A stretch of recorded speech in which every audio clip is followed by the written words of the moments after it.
మత్తయి సువార్త 12వ అధ్యాయము 47వ వచనం. అమ్మా, అప్పుడు ఒకడు, ఇదిగో నీ తల్లియు నీ సహోదరులను నీతో మాట్లాడవలనని వెలుపల నిలిచి ఉన్నారని ఆయనతో చెప్పెను. అందుకు యేసు ప్రభు ఆ చెప్పిన వ్యక్తితో చూచి, నా తల్లి ఎవరు, నా సహోదరులు ఎవరు అని చెప్పి తన శిష్యుల వైపు చూసి చేయి చాపి, ఇదిగో నా మాటలు వింటూ నా ఎదురు కూర్చున్న వారు నా తల్లి నా సహోదరులని పరలోకమందున్న నా తండ్రి చిత్తము చొప్పున చేయువారే నా సహోదరులు నా తల్లి అయ్యున్నారు, నా సహోదరి అయ్యున్నారు అని చెప్పాను. రాత్రి కాలం ఈ భాగాన్ని కొంచెం ధ్యానం చేసి ఆగాను. జాగ్రత్తగా వినండి. యేసు ప్రభు ఆయా సందర్భాల్లో ఆయా స్థలాల్లో వాక్యాన్ని మాట్లాడారు. ఆయన మాట్లాడే ప్రతి మాటలో అర్థాలుండే. ఇక్కడ కూడా యేసు ప్రభు మాటలు వినడానికి చాలా మంది కూర్చున్నారు. ఆయన శిష్యులు కూడా ఉన్నారు. ఆ శిష్యులతో పరలోక రాజ్య సంబంధమైన విషయాలు మాట్లాడుతున్నారు. పరలోకపు తండ్రి గురించి మాట్లాడుతూ ఉన్నాడు. ఆ సమయంలో యేసు ప్రభు యొక్క తల్లి, యేసు ప్రభు యొక్క సహోదరులు వస్తే ఒక మనిషి ఏం చేశాడంటే యేసు ప్రభు దగ్గరికి వచ్చి, బోధకుడా నీ తల్లి నీ సహోదరులు బయట వెయిటింగ్ లో ఉన్నారయ్యా అన్నారు. ఆయన అన్నాడు, బయట ఉండటమేంది వాళ్ళు, బయట నిలబడటమేంది వాళ్ళు, లోపలికి వచ్చి కూర్చోవాలి కదా. నేను నా పరలోకపు తండ్రి పని మీద ఉన్నాను, నా తండ్రి పని మీద నేను వచ్చాను, నా తండ్రి పని నేను చేస్తున్నాను, నా తండ్రి మాటలు వింటున్నారు కూర్చున్న వాళ్ళు, వాళ్ళు వచ్చి కూర్చోవాలి కదా. వాళ్ళు వెలప నిలబట్టం ఏంది, ఇక్కడ కూర్చున్న వాళ్ళే నా తల్లి నా సహోదరులు. నా పరలోకపు తండ్రి యొక్క మాట ఎవరైతే వింటారో వారే నా తల్లులు, వారే నా సహోదరులు, వారే నా సహోదరీలు అని యేసు ప్రభు ఖచ్చితంగా కఠినంగా చెప్పాడు. బయట నిలబడకూడదు అంటే యేసు ప్రభు యొక్క ఉద్దేశం ఏంటంటే బయట నిలబడకూడదు, లోపలికి రావాలి. దేవుడి యొక్క మాటలు వినబడుతున్నప్పుడు, తండ్రి యొక్క ఉపదేశం వినబడుతున్నప్పుడు, తండ్రి యొక్క ఉపదేశాన్ని వినడానికి లోపలికి రావాలి. బయట నిలబడకూడదు.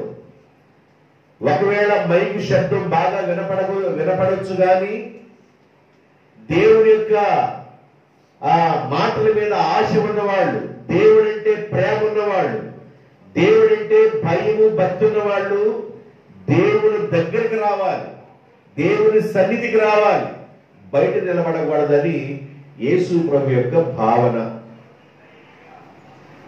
ఆ మాటని పురస్కరించుకొని మీకు కొన్ని విషయాలు గుర్తు చేశారు. యెహోవా చేత ఆశీర్వదించబడిన వాడా, లోపలికి లాబాను గారు అంటున్నారు ఎలియాజర్ని, యెహోవా చేత ఆశీర్వదించబడిన వాడా నీవు బయట నిలవనేలా లోపలికి రమ్ము. లోపలికి రావాలి.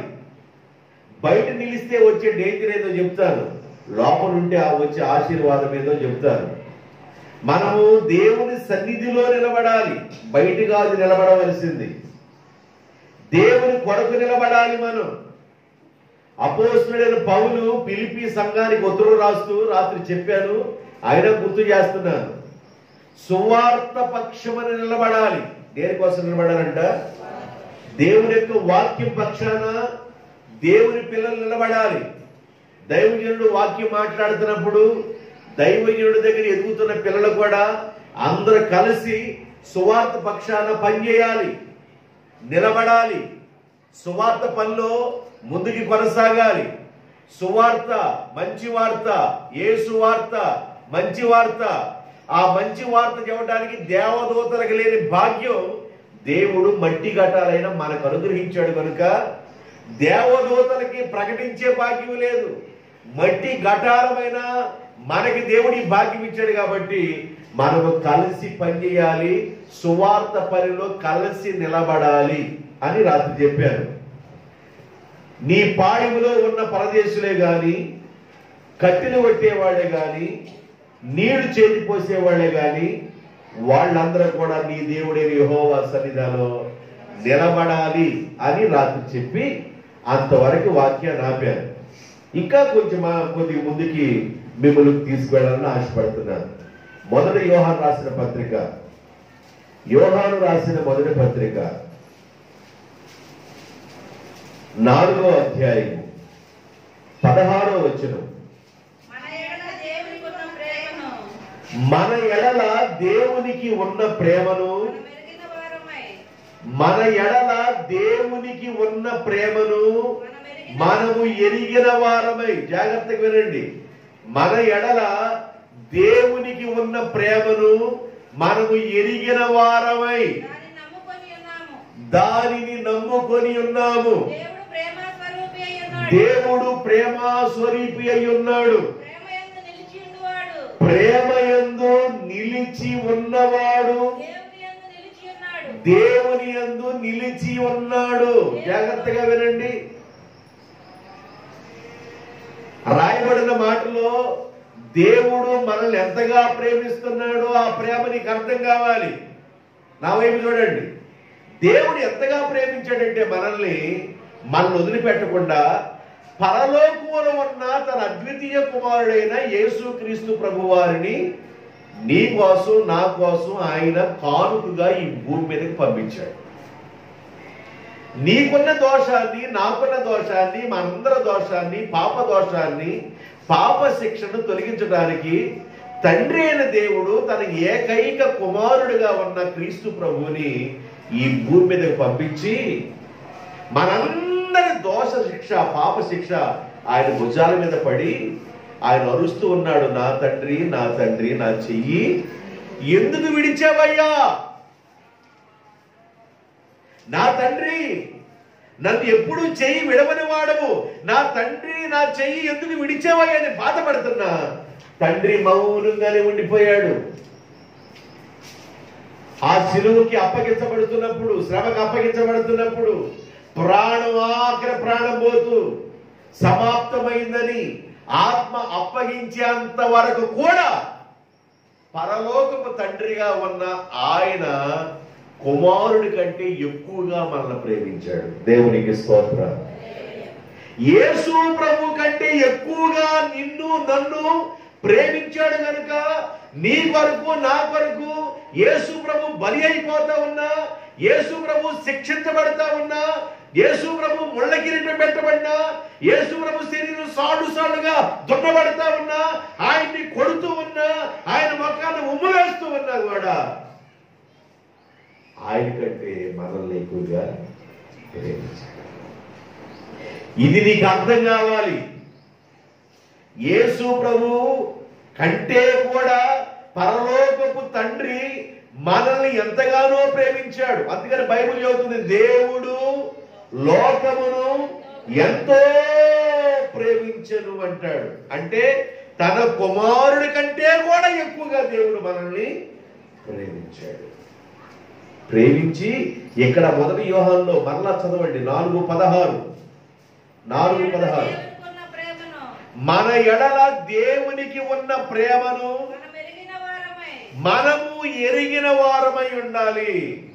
మన ఎడల దేవునికి ఉన్న ప్రేమ, అయ్యా దేవుణ్ణి ఎందుకు నమ్ముకున్నావయ్యా, దేవునికి ఉన్న ప్రేమ ఏందయ్యా నీ గురించి అడిగితే నువ్వేం చెప్పాలంటే, నా దేవుడు నన్ను ఎంతగా ప్రేమించాడంటే నా కొరకు బలియాగంగా కావటం కొరకు కుమారుడైన క్రీస్తు ప్రభును పంపించి ఆయన ముఖాన్ని ఉమ్ము వేస్తున్నా, ఆయన శరీరం సాళ్ళుగా దున్నతా ఉన్నా, ఆయన కొడుతూ ఉన్నా, ఆయన తలలో ముళ్ళ కిరీటం పెట్టిన రక్తపు మడుగులో ఉన్న లేత మొక్కగా ఉన్న ఆయన సొగసైన స్వరూపమైన లేనివాడుగా మార్చబడ్డా కూడా అంతకంటే నన్ను మిన్నగా ప్రేమించాడు. అది నీకు అర్థం కావాలి. ఒక్కోసారి మనం అంటాం, బాధ వచ్చినప్పుడు, కష్టం వచ్చినప్పుడు, దేవుడు మమ్ములను విడిచిపెట్టాడు, దేవుడు మమ్ములను పట్టించుకోవటం లేదంటాం. ఇది చాలా పొరపాటు. దేవుడు మనల్ని ఎప్పుడు విడిచిపెట్టేవాడు కాదు. దేవుని ప్రేమ నీకు అర్థం కావాలి. దేవుని ప్రేమ నీకు అర్థమయ్యి నీవు దేవుని కొరకు నిలబడాలి. ఎక్కడ నిలబడాలి? దేవునిలో నిలబడాలి, బయట కాదు. మనం నిలబడవలసింది బయట కాదు. మనము దేవునిలో నిలబడాలి, దేవుని కొరకు నిలబడాలి, సువార్త పక్షమని నిలబడాలి, ఆయన ప్రేమ పక్షమన మనము నిలబడాలి. అయ్యా బోధకుడా, మీ అమ్మగారు మీ సహోదరులు బయట నుంచి ఉన్నారయ్యా. బయట కాదు, దేవుని కొరకు నిలబడాలి. మనం దేవుని పక్షాన్ని నిలబడాలి. బయట నిలబడితే మనకు వచ్చే ఆశీర్వాదాలు ఏముండవు. బైబిల్ చెబుతుంది మనం దేవుళ్ళు నిలబడితే వచ్చే ఆశీర్వాదం. యోహాను సువార్త 15వ అధ్యాయం, యోహాను సువార్త 15వ అధ్యాయము 5వ వచనం. ద్రాక్షావల్లిని నేను, తీగలు మీరు. ఎవడు నా యందు నిలిచి ఉండునో, నేను ఎవని యందు నిలిచియుందునో వాడు బహుగా ఫలించును. ఎవరు నా యందు నిలిచియుండునో, ఎవరు నా దగ్గర ఉంటారో, ఎవరు నాతో ఉంటారో, ఎవరు నా పక్షమున ఉంటారో వారు బహుగా ఫలించును. ఇప్పుడు వీళ్ళు ఎక్కడి నుంచి ఉన్నారండి? యేసు ప్రభు తల్లి, యేసు ప్రభు సహోదరులు ఎక్కడున్నారు? బయట ఉన్నారు. కబురు పంపించారు, అయ్యో మమ్మగారు వచ్చారా, మా సహోదరులు కూడా వచ్చారా, అయ్యా కొద్దిసేపు మీరు ప్రార్థన చేసుకుంటుండండి, వాళ్ళతో మాట్లాడి వస్తానని లేచారలా యేసు ప్రభు. ఎవరు నా తల్లి అన్నాడు. అసలుకి ఎంత మామూలు విషయం అండి, మామూలు విషయం అంటారా?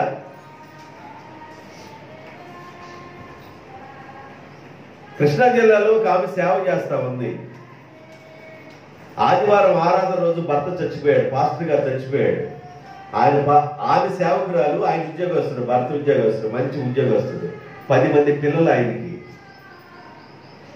3 ఆడపిల్లలు, 7 మగపిల్లలు, యోగు సంతానం లాగా. ఆ సంతానంలో ఒక ఆమె ద్రాక్షవల్లి గారి భార్య. వాళ్ళ నాన్నగారు ద్రాక్షవల్లి గారు మామగారు ఆఫీసరు, ద్రాక్షవల్లి గారి యొక్క అత్తగారు పాస్టర్ గారు. ఆదివారం రోజు చనిపోయాడు ఆయన. చనిపోతే ఇప్పుడు చర్చి ఆపాలా ఆపలాని చర్చిలను పెట్టి శవాన్ని వాకింగ్ చెప్పి ప్రార్థన అయిపోయిన తర్వాత సంఘం మొత్తం అంత్యక్రియలు చేశారు. ప్రార్థన ఆపలా. ఇక దేవుడు పిలుచుకున్నాడు, వెళ్ళిపోయాడు. కాబట్టి ఆదివారం ఆరాధన జరిపించింది. ఆమె ఆరాధన జరిగింది, ఆరాధన అయిపోయింది. వాళ్ళందరూ 10 మంది పిల్లలు గొప్ప గొప్ప మిషనరీ పని చేస్తున్నారు. దేవునికి స్తోత్రం. 10 మంది పిల్లలు గొప్ప ఆశీర్వాదకరమైన పాత్రలుగా ఉన్నారు. దేవుడు ఎవరిని వదిలిపెట్టలా. నా యందు మీరు, మీ యందు నా మాటలు నిలిచి ఉన్నలా మీకు ఏది ఇష్టమో అడగండి, నేను అది మీకు ఇస్తాను. ద్రాక్షావల్లి నేను, తీగలు మీరు. నా యందు మీరు నిలిచి ఉంటే మీరు బహుగా ఫలిస్తారు. ఇప్పుడు యేసు ప్రభు మాట వినడానికి యేసు ప్రభు శిష్యులు కూర్చున్నారు, ఇంకా చాలా మంది ఉన్నారు. యేసు ప్రభుతో ఎవరైతే ఉంటారో, ఆయన మాటలు వినడానికి ఎవరైతే ఉంటారో, ఆయన సన్నిధానంలో ఎవరైతే ఉంటారో, ఆయనతో ఎవరైతే అంటుకట్టబడి ఉంటారో, దేవుడు అన్నాడు వాళ్ళని నేను బహుగా ఫలింపజేస్తాను. బయట ఉంటే నేనేం చేస్తాను? హృదయం అనే తలుపుని ప్రతిరోజు తడుతున్నాను, పలు విధాలుగా తడుతున్నాను. నా మాట ద్వారా పలు విధాలుగా నేను తడుతున్నాను. నీ హృదయం అనే తలుపు తెరిచి నాకు అవకాశం ఇవ్వకపోతే నేను నీ ఇంట్లోకి రాలేను. దేవుడు అదే అంటాడు, నేను నీ దగ్గరికి రావాలి, నేను నీతో కలిసి ఉండాలి, నేను నీతో కలిసి భోజనం చేయాలంటే నా మాట విన్నప్పుడు నీ హృదయం తెలిసి వెల్కమ్ అని అంటే నేను వస్తా. లేదా నీ హృదయం తెరవబడి నేను ప్రభు దగ్గరికి వెళ్ళాలని నిశ్చయించుకొని నీ వస్తే నేను నీతో ఉంటా. బయట కాదు నిలబడవలసింది, బయట ఉండకూడదు. బయట ఉంటే ఏం జరుగుతుందో చెప్తా.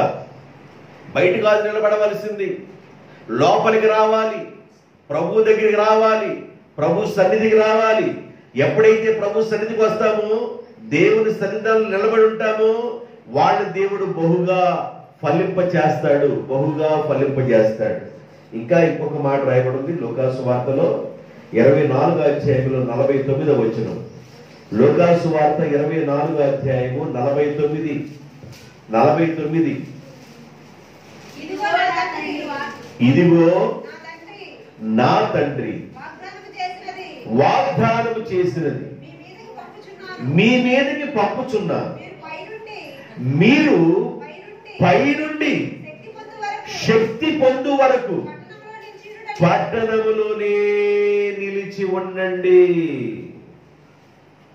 అంటే దాని అర్థం ఏంటంటే, నా తండ్రి చేత వాగ్దానం చేయబడిన అభిషేకం మీ మీద వచ్చేంత వరకు మీరు నా సన్నిధిలోనే ఉండండి అని అర్థం. దేవునికి స్తోత్రం. పైనుండి అభిషేకం పొందేంత వరకు. ఈ అభిషేకం ఏం చేస్తుందంటే ఒక మనిషిని ధైర్యంగా మాట్లాడేటట్టు చేస్తుంది.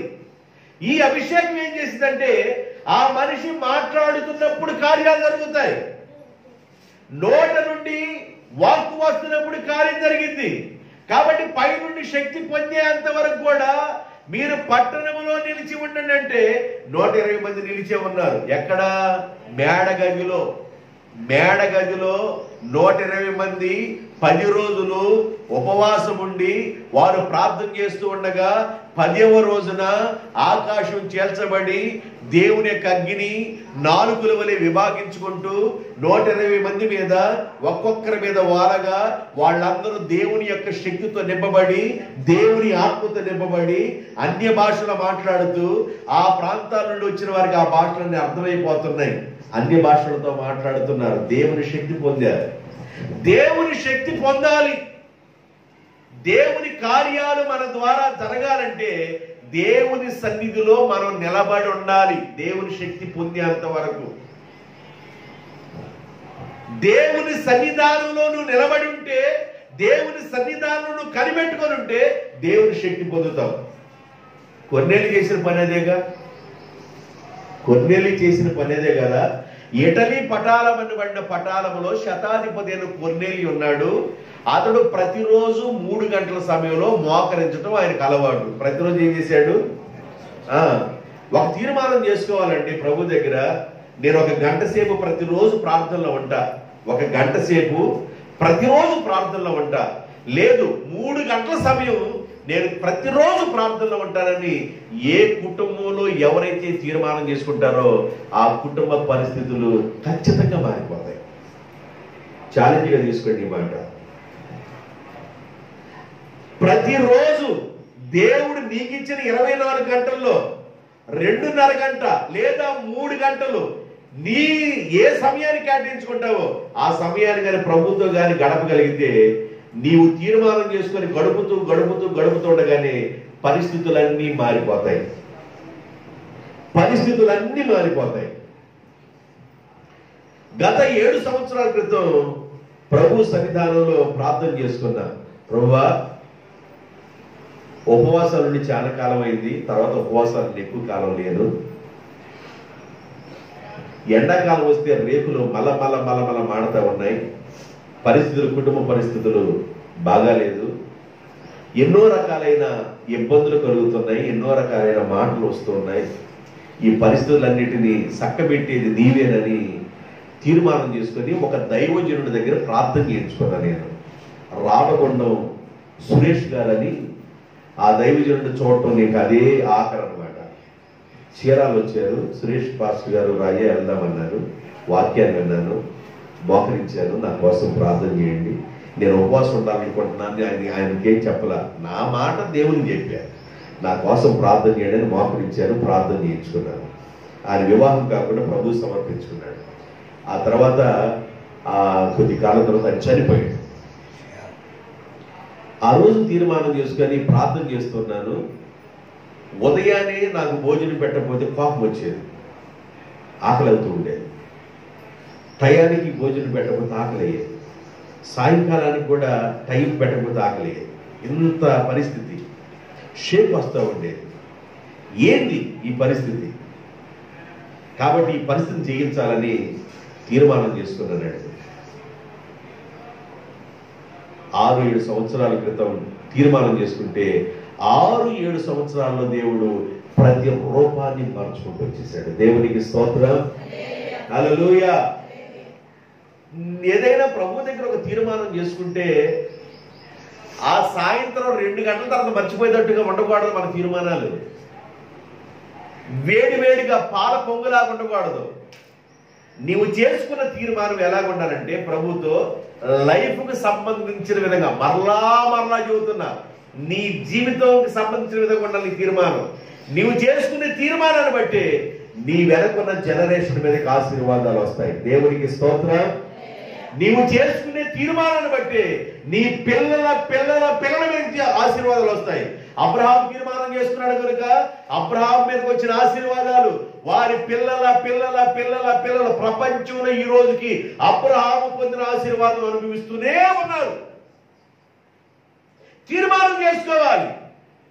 నీ సన్నిధిలో నిలబడి ఉంటానయ్యా, నీ ప్రేమలో నిలబడి ఉంటానయ్యా, సువార్త పక్షాన్ని నిలబడి ఉంటానయ్యా, నేను బయట ఉండనయ్యా, నీ సన్నిధిలో ఉంటాను ప్రభు అని నీవు తీర్మానం చేసుకొని ప్రభు సన్నిధానంలో గడపగలిగితే ఏదో ఒక రోజున కొన్నేళ్ళకి ప్రార్థన చేసినట్లుగా కొన్నేళ్ళకి ప్రత్యక్షమైన దైవ సన్నిధి నీకు కూడా ప్రత్యక్షం జరుగుతుంది. అది కళ రూపం కావచ్చు, దర్శనం రూపం కావచ్చు, ఏదో ఒక రూపంగా నీవు కూర్చున్న గదిలో గొప్ప ప్రకాశమానమైన వెలుగు వచ్చినట్లుగాను, దేవదూతలు వచ్చినట్లుగాను, దేవుని స్వరం వినబడుతున్నట్లుగాను ఏదో ఒక ప్రత్యక్షత చూస్తావు. నీవు ప్రభు సన్నిధానం కనిపెట్టుకొని ఉంటే, కనిపెట్టుకొని ఉండాలి, కనిపెట్టుకొని ప్రార్థన చేయాలి. ప్రభు దగ్గరికి వచ్చిన తొలి దినాల్లో మందిరానికి వెళుతూ ఉన్న రోజుల్లో పొన్నూరు దగ్గర ఆలూరే గది, ఆలూరు నుండి జోసఫ్ అన్నని బొద్దానని నరసాయిపాలెం అల్లుడు వచ్చాడు. ఆయన నాకేం తెలుసు అంటే లెగిస్తే ఇదే ప్రార్థన ఆలోచనలోనే ఉన్నాను, ప్రార్థన చేసుకుంటా ఉన్నాను. ఆయన ఏ పని మీద వచ్చాడో నాకు తెలియదు. మేమందరం కలిసి ప్రార్థన చేసుకుంటా ఉండేవాడు. ప్రార్థన చేసుకున్నాం, ఇంటికి వెళ్ళిపోయాను. ఆ రాత్రి నాకు ఒక కల వచ్చింది. ఏమొచ్చిందంటే ఒక కారు మీద ఈయన గడ్డి మోపులు వేసుకొని వెళ్తున్నాడు. యాక్చువల్గా జోసఫ్ గారి యొక్క మామగారికి, అంటే వాళ్ళ చిన్న మామకి ఎద్దుల బండి ఉంది, ఎద్దుల బండి మీద గడ్డి వేసుకెళ్ళడానికి వచ్చాడంట. ఆయన గడ్డి కోసం వచ్చిన సంగతి నాకు తెలియదు. ఈయన కారు మీద వేసుకెళ్తున్నాడు. తెల్లారి లేచి వచ్చి, అన్న ఎందుకు గడ్డి వేసుకెళ్తున్నా మీద కారు మీద అన్న. తమ్ముడా 3 రోజుల నుంచి ఎద్దుల బండి కోసం వస్తున్నా, ఎద్దుల బండి దేవుడు చెప్తాం కదా, ట్రాక్టర్ తీసుకెళ్ళిపోయాడు. దేవునికి స్తోత్రం. నేను మందిరంలో ప్రార్థన చేసుకొని పడుకున్నా. మందిరంలో ప్రార్థన చేసుకొని పడుకుంటే హైదరాబాద్లో మీటింగ్ జరుగుతుంది. ఆ మీటింగ్స్కి వెళ్ళమని ఒక మనిషి నాతో మాట్లాడుతున్నాడు. ఆ మీటింగ్కి ఒక అభిషేకం కలిగిన వ్యక్తి వస్తున్నాడు. జాన్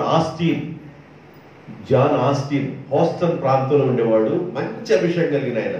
అప్పటికే 75 సంవత్సరాల వయసు. ఆ మీటింగ్కి వెళ్ళని ఒక మనిషి నాతో కళ్ళలో చెబుతున్నాడు. నాకు అది కళ్ళ వస్తుంది. నేను నిద్రలో ఉన్నా. నా తాత దగ్గరికి వచ్చి కూర్చున్నాడు జోసఫ్ గారు. ఈ బొద్దాని అన్న నా తల దగ్గర కూర్చున్నాడు. నేను నిద్ర లేచిన తర్వాత ఆ మీటింగ్స్ గురించి చెప్పడానికి నా కళ వచ్చి లేచి, నా కళ అయిపోయిన తర్వాత నేను మెలకు వచ్చేసింది. లేచేదానికి బొద్దాన్ని కూర్చున్నాడు. అన్న బొద్దన్న హైదరాబాద్లో మీటింగ్ జరుగుతున్నాయి అంట, పెద్ద భక్తుడు అంటాడంట, అక్కడ నాకు ఒక సీట్ ఉంది, నన్ను కూర్చోండి, నన్ను వెళ్ళమంటారా మీటింగ్ అన్నాడు. ఓరు తమ్ముడా నీకు అదే చెప్పడానికి కూర్చొని నీ తల దగ్గర అన్నాడు ఆయన. అర్థమవుతుందా? ఇలాంటి ఎన్నో విషయాలు దేవుని సన్నిధానంలో కనిపెడుతున్న రోజుల్లో ఎన్నో విషయాలు బయలుపరచబడ్డాయి. కాబట్టి కనిపెట్టండి. పైనుండి శక్తి పొందేంత వరకు మీరు నిలిచి ఉండండి, బయటికి వెళ్ళబాకండి, దైవ సన్నిధానం నిలబడి ఉండండి, ప్రభు దగ్గర కూర్చోండి, ప్రార్థించండి, ప్రార్థించండి, ప్రార్థించండి. ప్రార్థన ద్వారా మర్మాలు కూడా బయలుపరచబడతాయి. నెబుకద్నెజరు కల వచ్చింది, కల మర్చిపోయాడు. శకునగాండ్రుల్ని, మాంత్రికుల్ని, రకరకాల వ్యక్తులందరూ పిలిపించి, అబ్బాయి రాత్రి నాకు కల వచ్చింది, నాకు ఆ కల వచ్చిన దగ్గర నుంచి కలవరంగా ఉంది నా మనసంతా అన్నారు. వాళ్ళందరూ సమావేశం అయి కూర్చున్నారు. మాంత్రికులు ఉన్నారు, శకునగాండ్రులు ఉన్నారు, జ్యోతిష్కులు ఉన్నారు, వీళ్ళందరూ కూర్చొని ఉన్నారు. అయితే వీళ్ళందరూ అన్నారు, రాజా మీకు వచ్చిన కళ ఏదో విప్పండి, దాన్ని మేము చెబుతామన్నారు. విప్పటానికి ఏం లేదురా బాబు, కళ కూడా మర్చిపోయాను. కళ వచ్చింది, కళ కూడా నేను మర్చిపోయాను. నాకే కళ వచ్చిందో ఆ కళ చెప్పాలి, దాని భావం చెప్పాలా, లేకపోతే మరలా మీ ఇంటికి వెళ్ళిపోయి మీ ఇల్లు చూసుకోవడానికి కూడా ఉండదు. ఎక్కడ కోట బొమ్మలకి మీ తలకాయలు ఏడాడు తీస్తానన్నాడు. ఇంకేముంది, మన చరిత్ర అయిపోయింది. అసలు దేవుడే తప్ప ఇంకెవరు చెబుతారు ఈయనకి? కలేదన్నా చెబితే తారు రోడ్డు మీద వెళ్తున్నట్టు మరి కళ వచ్చింది, దాని మీద తారు రోడ్డు మీద అట్టు పోతున్నానంటే ఏదో పెనం మీద పోతున్నానని ఏదో ఒకటి చెప్పొచ్చు. తారు రోడ్డు మీద పోయి మీద అట్టు, అక్కడికి అది పోసేది ఇంట్లో పెనం మీద పోతున్నామని ఏదో చెప్పొచ్చు కదా. ఈయనకి వచ్చిన కళ ఏందో అర్థం కాలేదు, ఈయన విషయం చెప్పటం లేదు. ఇప్పుడు కళ చెప్పాలంటే ఆయనకి ఏమొచ్చిందో దాని భావం చెప్పాలి. చంపే చేస్తానంటాడు. దానియేలు ప్రార్థన చేస్తా ఉన్నాడు, దానియేలు కనిపెడతా ఉన్నాడు. దానియేలు ప్రభు సన్నిధానం నిలబడ్డాడు, ప్రభు సన్నిధిలో కనిపెడుతున్నాడు. దేవా, మిగతా జ్ఞానులతో మేము కూడా నశించకుండా ఉన్నట్లుగా రాజుగారికి మీరేం కాలిచ్చారో దాన్ని బయలుపరచండి ప్రభు అని ప్రార్థన చేస్తే దేవుడు ఆ కళని దానియేలుకి బయలుపరిచాడు. దేవునికి స్తోత్రం. ప్రార్థన ద్వారా, దైవ సన్నిధిలో కనిపెట్టడం ద్వారా, దైవ సన్నిధిలో నిలబడటం ద్వారా దానియేలుతో దేవుడు మాట్లాడాడు. కాబట్టి మనం బయట కాదు నిలబడవలసింది, దేవుని సన్నిధిలో నిలబడాలి, దేవుని సన్నిధిలో కాచుకొని ఉండాల, కనిపెట్టాలి, ప్రభు పాదాల దగ్గర కనిపెడతా ఉండాలి. అప్పుడే దేవుని యొక్క ఆశీర్వాదాన్ని పొందుకోగలం. ఇక్కడ బయట ఇంకో రెండో మాట చెప్తాను. బయట నిలబడటం వేళ లోపలికి రమ్ము. అయ్యా, మీ తల్లి మీ సహోదరులు బయట ఉన్నారయ్యా, బయట కాదు. ఎవరు లోపలికి వస్తే వాడే నా తల్లి, వాడే నా తండ్రి, వాడే నా సహోదరి, వాడే నా సహోదరులు. ఇప్పుడు మీకు రెండో విషయం చెప్పాలనుకుంటున్నా. లోపలికి రావాలి. లోపలికి వచ్చే మనం మార్పు కలిగిన మనసుతో రావాలి. దేవునికి స్తోత్రం. దేవుని దగ్గరికి వచ్చే మనం మార్పు కలిగిన మనస్సు కలిగి రావాలి, మనసుని మార్చుకొని రావాలి. నేను దేవుని దగ్గరికి వెళుతున్నాను, వెళ్ళక మునుపు ఇలాంటి బలహీనత ఉంది, దాన్ని వదిలేసి రావాలి, మనసు మార్చుకొని రావాలి. అప్పుడే దేవుని దగ్గరికి వస్తే నీకు ఉపయోగం ఉంటుంది. కొందరు ఎలాగొచ్చారంటే లోపలికి, రాజుల గ్రంథం, మొదటి రాజుల గ్రంథం 14వ అధ్యాయం, మొదటి రాజుల గ్రంథం 14వ అధ్యాయము 6వ వచనం. అంతలో అహియా అంటే ప్రవక్త, ఆయన గారు అహియా ప్రవక్త అన్నమాట. అంతలో అహియా ఆ ప్రవక్త ద్వారా ప్రవక్త దగ్గరికి వచ్చునేమో. ఆ అహియా ప్రవక్త కాలి చొప్పుడు విని ఆమెతో ఇట్లనెను, యెరోబాము భార్య లోపలికి రమ్ము, నీవు వేషము వేసుకొని వచ్చుట ఎలా? కఠినమైన మాటలు నీతో నేను మాట్లాడవలసి ఉన్నది అంటున్నాడు ప్రవక్త. వినండి, నా వైపు చూడండి. ఓ యెరోబాము భార్య, నీ కాలు చొప్పుడుని బట్టి నీవెవరవో నాకు అర్థమైంది. అసలు నీ కాలు చొప్పుడుని బట్టే నీవెవరవో నాకు అర్థమైంది. బయట ఎందుకుంటావు, లోపలికి రా. మారు వేషం వేసుకొని వచ్చేవెందుకు అంటున్నాడు. అంటే లోపలికి వచ్చేటప్పుడు ఏ వేషం వేసుకొచ్చిందంట? మారు వేషం వేసుకొని వచ్చింది. యెరోబాము భార్య. యెరోబాము భార్య పేరేంది? యెరోబాము భార్య ఎవరమ్మా?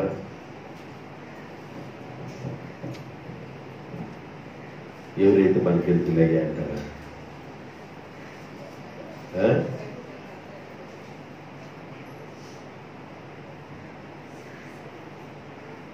యెరోబాము భార్య, లోపలికి రా. నువ్వు లోపలికి వచ్చే నీవు ఎలా వస్తున్నావంటే మారు వేషంలో వస్తున్నావు. నీవు వేషధారణ మారకుండా, నీవు మార్పు చెందకుండా ఏదో పైకి మారు వేషంలో నా దగ్గరికి వస్తున్నావు. నేను నీతో చాలా కఠినమైన మాటలు మాట్లాడాలి రా అన్నాడు. ఎందుకు వచ్చిందంటే ఆమె వాళ్ళ బిడ్డ జబ్బున పడి ఉన్నాడు. బ్రతుకుతాడో లేదో తెలుసుకోవటానికి వచ్చింది. ప్రవక్త అంటాడు, నువ్వు ఇంటికి వెళ్ళే సమయానికి నీ మంచం మీద ఉన్న బిడ్డ ఇక నువ్వు చూడు. మాట్లాడాడు, కఠినమైన మాటలు మాట్లాడాడు. ఎందుకంటే లోపలికి ప్రవక్త దగ్గరికి కానీ దేవుని దగ్గరికి కానీ అడుగు పెట్టేటప్పుడు, లోపలికి వచ్చేటప్పుడు వేషధారులుగా కాకుండా మనస్సు మార్చుకొని రావాలి. దేవునికి స్తోత్రం. గడిచేది హల్లెలూయా. ఈమె ఎలాగొచ్చిందంట? వేషము, మారు వేషములో వచ్చింది. యెరోబాము భార్య కాకుండా యెరోబాము రాజు, యెరోబాము భార్య మారు వేషంలో వచ్చింది. మారు వేషంలో వచ్చి ప్రవక్త ఏం చెబుతాడో, ప్రవక్త మాట విందాం, నా కుమారుడు బ్రతుకుతాడా లేదా విషయం తెలుసుకుందామని మారు వేషంలో వచ్చింది. అప్పటికే ఇజ్రాయేల్ యొక్క ప్రజలందరినీ విగ్రహారాధన దించేశారు వీళ్ళంతా. దేవుడికి చాలా బాధ కలుగుతా ఉంది.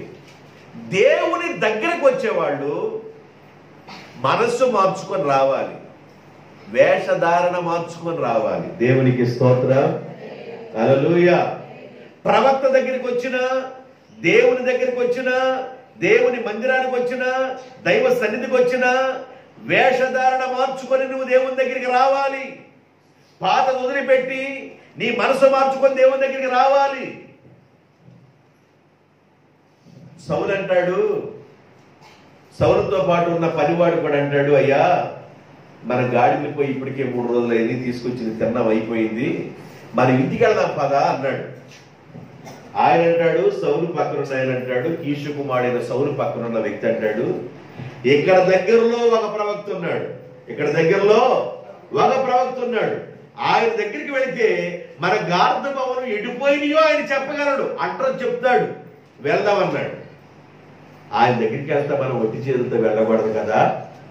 ఆ పక్కన వాడు అంటాడు, నా దగ్గర కాస్త వెండి ఉంది, అది ఇచ్చి ప్రార్థన చేయించుకుందాం పదండి అని అన్నాడు. దేవుని దగ్గరికి వెళ్ళేటప్పుడు వాడు ఏ పరిస్థితిలో బాధపడుతున్నారో ఆ పరిస్థితిని తెలుసుకోవడానికి దేవుని దగ్గరికి వెళ్ళారు. వేషంలో వెళ్ళాలా. లోపలికి అడుగు పెట్టేటప్పుడు, దైవజనుడి దగ్గరికి అడుగు పెట్టేటప్పుడు, దేవుని దగ్గరికి అడుగు పెట్టేటప్పుడు, మందిరానికి అడుగు పెట్టేటప్పుడు మారు వేషముతో రాకూడదు. మనసులో ఒకటి పెట్టుకొని, మనసులో ఒకటి ఉంచుకొని, బయట ఒక విధంగా ఉండి అలా రాకూడదు దేవుని దగ్గరికి. నువ్వు బయట ఎలాగున్నావో లోపల కూడా అలాగే ఉండాలి. అప్పుడే దేవుడు కార్యం చేస్తాడు. ఈకేమన్నా మనసులో ఒకటి ఉంది, బయట ఏమన్నా ఒకటి ఉంది. మనసులో వదిలిపెట్టకుండా, మనసులో ఉన్న మరణం వదిలిపెట్టకుండా, మనసులో ఉన్న తాకిడేదో వదిలిపెట్టకుండా, మనసులో ఉన్న బలహీనత ఏదో వదిలిపెట్టకుండా లోపల ఒకటి పెట్టుకొని బయట ఒక విధంగా ఉంటూ దేవుని దగ్గరికి వచ్చినంత కాలం ఆశీర్వాదాలు రావు. లోపలికి వచ్చే మనం మనస్సు మార్చుకొని ప్రభు దగ్గరికి వచ్చుదము గాక. దేవుడు ఒకసారి మోషతో అంటాడు, 6వ అధ్యాయం 10వ వచనం, నిర్గమాకాండం 6వ అధ్యాయము 10వ వచనం. మరియు యెహోవా మోషేతో నీవు లోపలికి రా. దేవుడైన యెహోవా మోషేతో అంటున్నాడు, నీవు లోపలికి రా.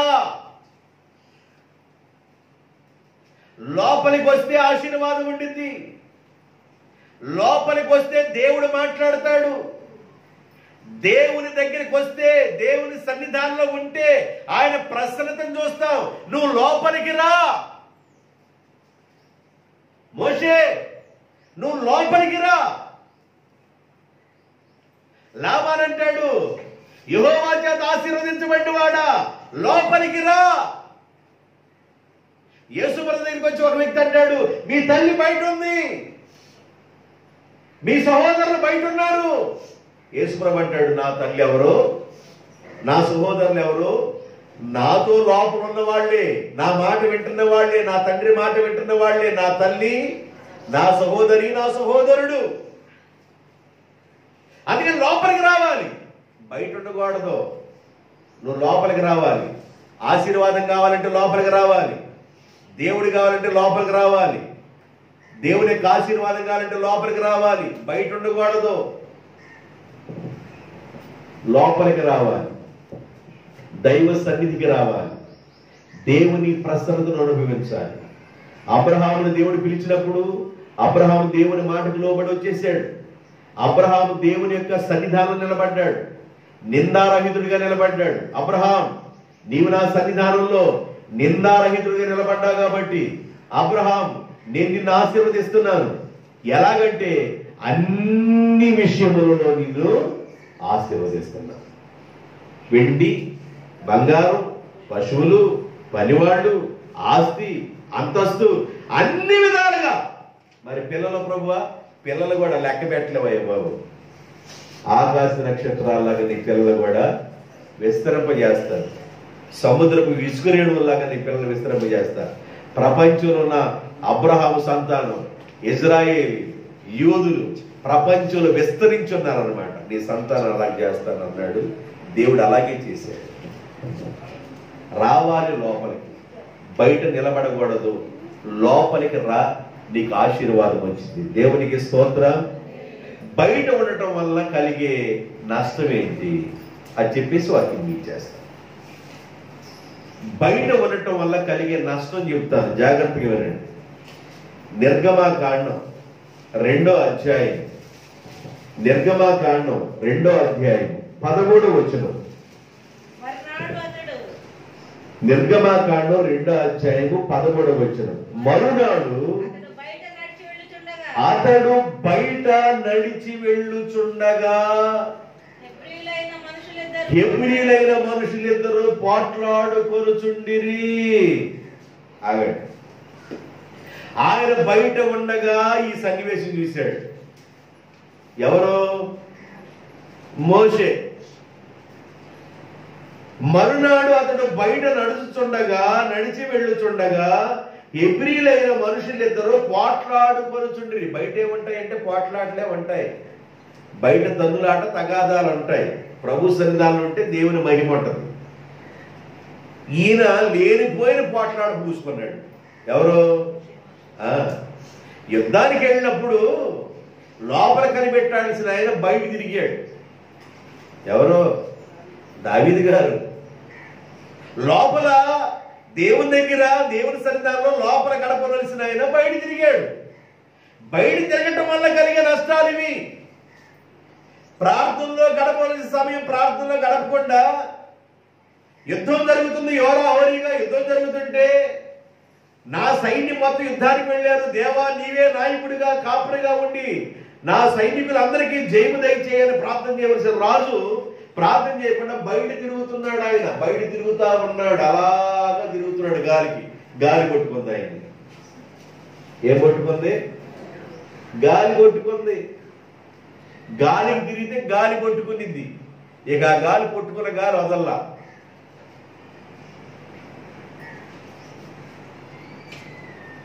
ఈయన బయట తిరుగుతా ఉండగా హెబ్రీయుల్లో ఇద్దరు పోట్లాడుకుంటున్నారు.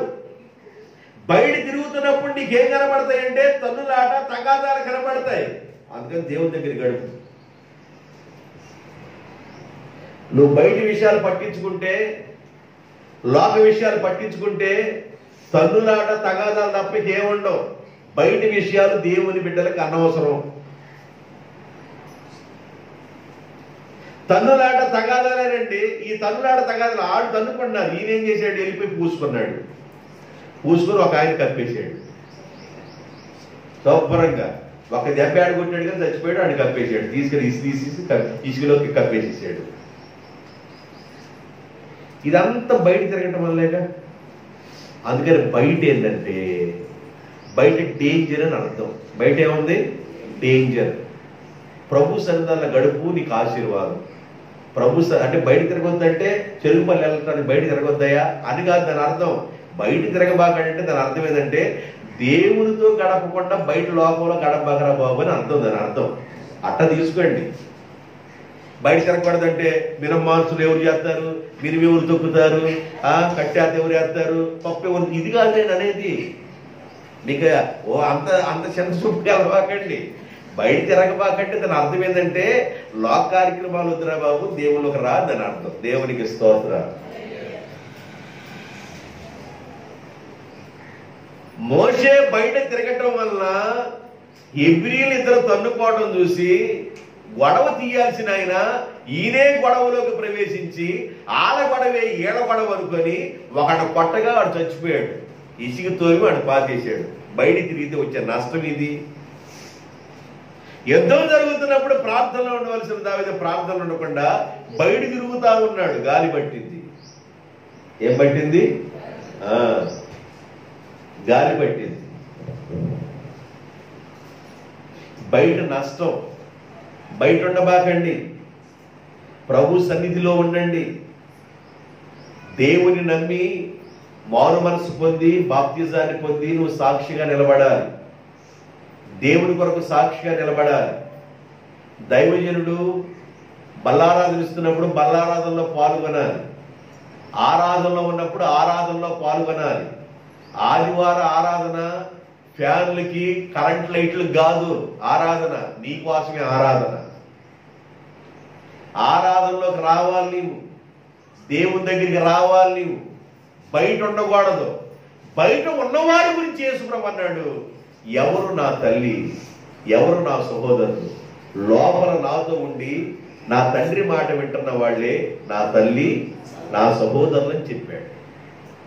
బయట ఉంటే డేంజర్ అంటే నువ్వు డేంజర్ జోన్లో ఉన్నావని అర్థం. డేంజర్ జోన్లో ఉన్నావని అర్థం. లోపలికి వచ్చేటప్పుడు ఎట్లా రావాలంటే వేషధారణతో రాకూడదంట. మారు వేషంలో రాకూడదు. అంటే లోపల ఒకటి పెట్టుకొని బయట ఒకటి పెట్టుకొని రాకూడదు. మనసు మార్చుకొని ప్రభు దగ్గర రావాలి. మనసును కడుక్కొని ప్రభు దగ్గర రావాలి. అప్పుడు నీకు ఏదైనా ప్రతిఫలం దొరికింది. ఆయన ఎంతకు వచ్చేవాడు, ఆయన దగ్గర ఏదైనా దొరుకుతుందని నమ్మేవాడు విశ్వాసంతో కనిపెట్టుకొని నేను ఎడతలను కాబట్టి నాకు ప్రతిఫలం ఏదైనా దొరుకుతుందని విశ్వాసంతో రావాలి. మనసు మార్చుకోండి, దేవుడు వస్తాడు నీ దగ్గరికి. రాత్రి అంతా చేపలు పట్టాడు. ఎవరు? పేతురు. రాత్రి అంతా వల వేశాడు. ఒక్క చేప దొరకల, ఒక్క చేప పడల. ఎవరి మొహం చూశాను లేచి, ఎవరి మొహం చూశాను దరిద్రం అనుకుని తిట్టుకుంటా రాత్రి అంతా వల వేశాడు. ఒక్క చేప పడల. బయటకు వచ్చేసాడు. తెల్లవారిపోయింది. బయటకు వచ్చేసాడు. ఆ వలని బాగు చేసుకుంటున్నాడంట. ఈ ఇంటికి వెళ్తాను. వల్ల ఏం చేస్తున్నాడు? నాకేదో చూడండి. వల్ల ఏం చేస్తున్నాడు?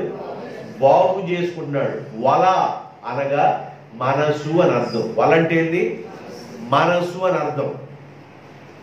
వల అంటే మనసు ఏందయ్యా అంటారేమో. ప్రసంగి గ్రంథాలు అంటాడు, అది వలల వంటిదై బంధకముల వంటి చేతులు కలిగి ఒక స్త్రీ నాకు కనబడింది అని అంటాడు. వల అంటే మనసు అని అర్థం. అట్లా అర్థం చేసుకోవాలి మీరు. వలని బాగు చేసుకున్నాడు అంటే మనసుని కడుక్కుంటున్నాడు. ఎక్కడెక్కడ వలకి రంధ్రాలు పడ్డాయో ఆ రంధ్రాలు పడ్డ రంధ్రాలని బాగు చేసుకున్నాడు. ఎక్కడెక్కడ బుర్రెలు ఉన్నాయో, ఎక్కడెక్కడ కంతలు పడున్నాయో వాటన్నిటిని బాగు చేసుకున్నాడు. మనకున్న బొర్రెల్ని, మనకున్న బలహీనతలు మనం బాగు చేసుకున్నప్పుడు యేసయ్య వస్తాడు. దేవునికి స్తోత్రం. ఆయన వల బాగు చేసుకున్న తర్వాత బాగు చేసుకుంటూ ఉండగానే యేసు ప్రభు బాగు చేసుకుంటున్న పేతురు దగ్గరికి వచ్చాడు. చాలా మంది ఉన్నారు ఆ సముద్రం పొట్టున, వాళ్ళ దగ్గరికి వెళ్ళాల. ఎవరైతే మనసును కడుక్కుంటున్నారో, అంటే వలని కడుక్కుంటున్నారో, ఎవరైతే బాగు చేసుకుంటున్నారో వాళ్ళని, ఏ రంధ్రాలు పడ్డాయో, ఏ బలహీనతలు ఉన్నాయో ఆ బలహీనతలు ఎవరైతే బాగు చేసుకుంటున్నారో యేసయ్య వాళ్ళ దగ్గరికి వెళ్ళాడు. ఎవరి దగ్గర పడితే ఆ దగ్గరికి యేసు ప్రభు వెళ్ళడు. హృదయాన్ని బాగు చేసుకునే వాడి దగ్గరికి, నన్ను కడుగు, నా బలహీనత ఇది ఉంది, నా పాపం మీద ఉంది, నా కంపు ఇదని మనం దేవుని దగ్గర ఒప్పుకోవాలి. యేసు ప్రభు అక్కడికి వెళ్ళాడు. వెళ్ళంటాడు, పేతురు నీ ధోనిలో ఎక్కాలన్నాడు. సరే ఎక్కాలన్నాడు. నేను కాదు ఎక్కడం, నువ్వు కూడా ఎక్కాలన్నాడు. రాత్రి అంతా ఎక్కే ఉన్నానయ్యా, ఒక చేపగడ పళ్ళు ఇంటికి వెళ్దాం అనుకుంటున్నాను అన్నాడు. నా మాటిని నువ్వు ఎక్కువయ్యా ధోని అన్నాడు. సరే నీ మాట చొప్పున ఎక్కుతున్నాను. ధోని ఎక్కాడు. ఆ బాగు చేసుకున్న వలను తీసుకొని ధోని ఎక్కాడు. ధోని ఎక్కిన తర్వాత అన్నాడు, కాస్త లోపలికి వెళ్దాం పద అన్నాడు. ఏ అలలంపడి వద్దా అన్నాడు. భక్తి అలలంపడి చేయకూడదు నాన్న, నిమ్మలంగా ఉండాలి, లోపలికి వెళ్దాం పద అన్నాడు. లోపలికి వెళ్దాం పద అన్నాడు. లోపలికి వెళ్ళిన తర్వాత అన్నాడు, పేతురు ఇప్పుడు కుడివైపున వాళ్ళ వేయి పేతురు అన్నాడు. ఆయన అంటాడు, రాత్రి అంతేశా నీ మాట చొప్పున, అక్కడ అంటాడు నీ మాట చొప్పున నేను వల వేస్తున్నా. దేవునికి స్తోత్రం. నాకు విశ్వాసం లేదు. రాత్రి అంతా వలేసాను, లాగుతా ఉన్నా, బొర్రెలు బొక్కలన్నీ బాగు చేసుకుని ఇంటికి వెళ్దాం అనుకున్నాను. కానీ ఇప్పుడు నీ మాట చొప్పు నేను వల వేస్తున్నా. వలేస్తేనంట సముద్రంలో చేపలన్నీ మాట్లాడుకున్నాయంట. రకరకాల జాతుల చేపలన్నీ. యేసు ప్రభుకి మనం అవసరమై ఉన్నాం. యేసు ప్రభు వచ్చాడు మన కోసం. కాబట్టి మనం అందరం వెళ్దాం పద, పేతురు గారిని వలేయమన్నాడు. మనం అందరం వెళ్ళిపోయి వల్ల పడదామని 153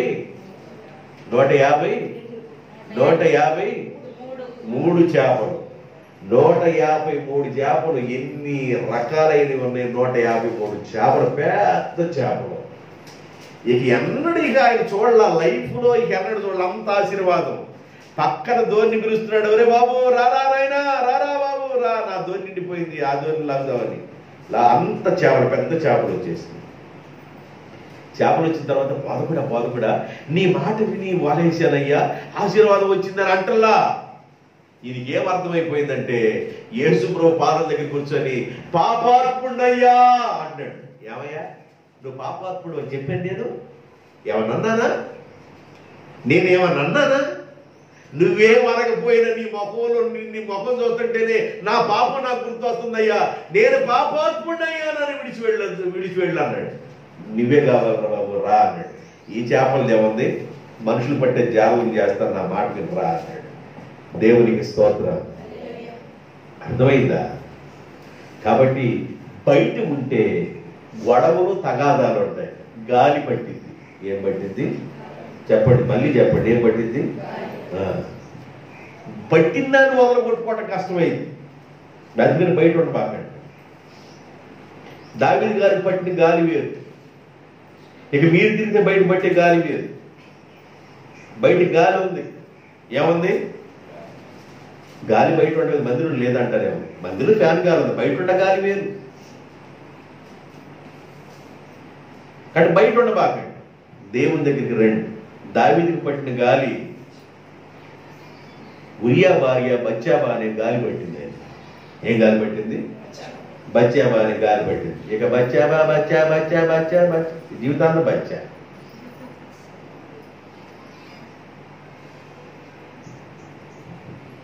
అందువల్ల బయట ఉండబాకండి. బయట ఉండి నీ తల్లి నీ సహోదరులు వెయిటింగ్ లో ఉన్నారయ్యా, ఎవరు నాయన బాబు అన్నాడు. యేసుప్రభు తల్లే మరియమ్మ గారు, యేసుప్రభు సోదరులే ఉన్నారు.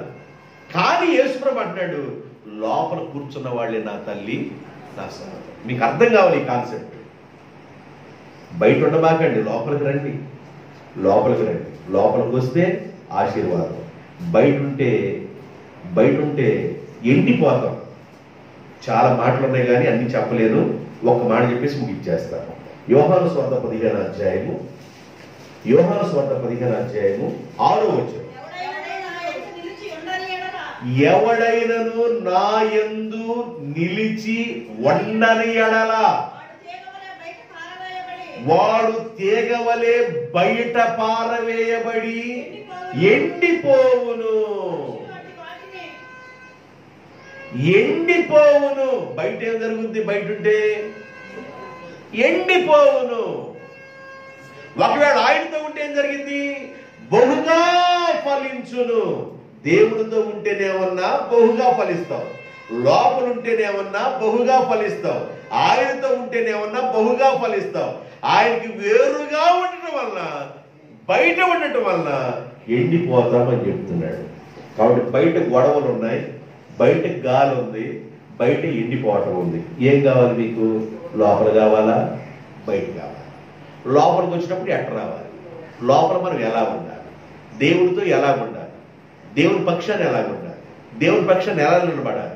స్వార్థ పక్షాన్ని ఎలా నిలబడాలి? ప్రభు పక్షాన్ని ఎలా నిలబడాలి? ఈ విషయాలన్నీ క్లియర్గా మీకు అర్థమైంది. ఈ మాటల ద్వారా దేవుడు మిమ్మల్ని ప్రోత్సహించి ఆయన మాటల కొరకు మరి బ్రతికి ఉజ్జీవించబడును గాక. దేవుడి మాటలు దీవించును గాక. ఆమేన్. తలలోంచండి, ప్రార్థన చేద్దాం.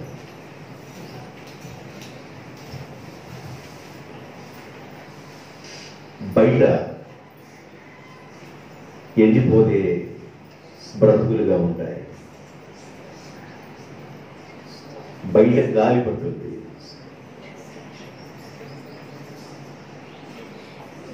బయట గొడవలు ఉన్నాయి. మోషే, నువ్వు లోపలికి రా.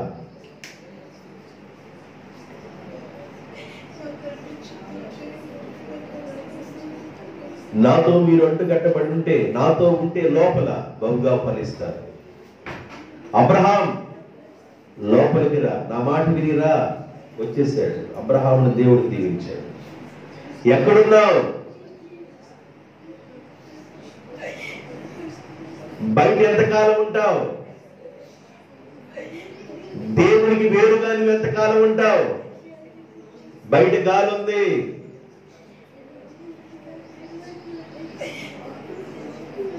ఆ గాలి వరకే సమస్య చాలా వేరుగా ఉండింది. ఆ గాలి సమస్యగా నీకు మారకముందే బయట గొడవలు ఉన్నాయి. దానిలో నువ్వు ఎంటర్ కాక మునిపే మోషేని పిలుస్తున్న దేవుడు, లోపలికి రమ్మని పిలుస్తున్న దేవుడు నిన్ను పిలుస్తున్నాడు.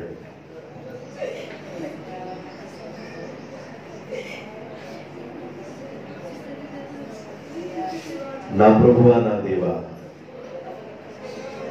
బయట ఉండి దేదో ఒక దాంట్లో చిక్కుకోకముందే, మీకు దూరం కాకమునిపే, బలహీనం కాకమునిపే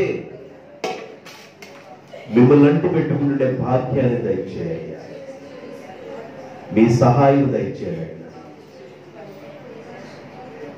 నా తండ్రి మాటలు విని నాతో కూర్చున్న వాళ్ళు, నాతో లోపల ఉన్న వాళ్లే కదా నా తల్లి, నా తండ్రి, నా సహోదరి, సహోదరుడు అని చెప్తున్నారు. బయట నీ తల్లి, నీ సహోదరు నిలబడి ఉన్నారు పోదు కూడా. ఎవరు నా తల్లి? ఎవరు నా సహోదరులు? వాస్తవంగా వాళ్ళకి ఎంత మనసులకు బాధ వస్తుంది. యేసు ప్రభు మాట్లాడిన అర్థం వేరు. నాతో ఉన్నవాళ్లే నా తల్లి, నాతో ఉన్నవాళ్లే నా చెల్లి, నాతో ఉన్నవాళ్లే నా తమ్ముడు, నా అన్న అన్నాడు. ఆయనతో గాని ఉంటే బహుగా ఫలిస్తాం. ఆయనకు వేరుగా ఉంటే బయట పారవేయబడి ఎండిపోతాం. ప్రభువా, విత్తబడిన సువార్తను వీరుగట్టి ఫలింప చేయండి. చేరి వచ్చిన ప్రతి బిడ్డను పేరు పేరు చొప్పున దీవించండి. ఆశీర్వాదానికి పాత్రలు చేయండి. మీకు వేరుగా ఉండి ఏమి సాధించమని మేము ఎంత ప్రయాసపడ్డా, రాత్రి పగలు కూడా కష్టపడినా గుప్పిడి కూడా సంపాదించలేము. మీరిచ్చే ఆశీర్వాదం గుప్పిడైన తొట్టిలో ఉండి పిండి అయిపోలేదు, గుడ్డిలో ఉన్న నూనె అయిపోలేదు. మీ ఆశీర్వాదాలు వేరునని, మీ ఆశీర్వాదాలు రుచి చూసి మీ పాదాలు విడిచిపెట్టకుండా మీ పాదాల దగ్గర గడిపే భాగ్యాన్ని మీ బిడ్డలకు దయచేయమని మీరు మాట్లాడుతున్న మాటలు మా కొరకేనని అర్థం చేసుకొని బ్రతుకుడు దిద్దుకునే భాగ్యం దయచేయమని నజరేయుడైన యేసు నామములో ప్రార్థన చేయుచున్నాము తండ్రి. ఆమేన్.